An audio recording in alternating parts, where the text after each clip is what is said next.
L'enseigne de chêne oscillait sous son mât en grinçant. Elle portait l'effigie d'un couperet sinistre dont le fil tranchant luisait de sang frais. L'hospice du fil rouge tirait son nom de son fondateur, Karan Lane, ancien bourreau du baron d'Enenedoriath.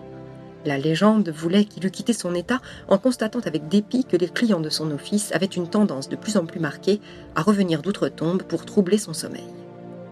Il est vrai que l'époque était sombre. Le doute s'insinuait dans les esprits.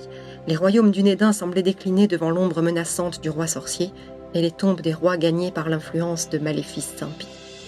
Aussi notre bourreau vendit-il sa charge et se reconvertit dans le digne métier de chasseur de fantômes avec la bénédiction de son seigneur qui en avait grand besoin.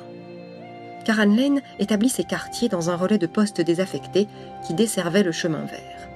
Perché sur une éminence des Hauts du Sud, à mi-chemin entre Brie et Thalion, une vieille tour délabrée qui portait le nom de Barad Loindalf voisinait un corps de logis et des écuries, l'ensemble ceinturé d'un mur de solides moellons.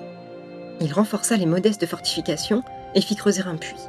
Sa vaste famille pourvut à l'intendance avec la discrète efficience et l'affabilité parcimonieuse d'une ancienne lignée de bourreaux.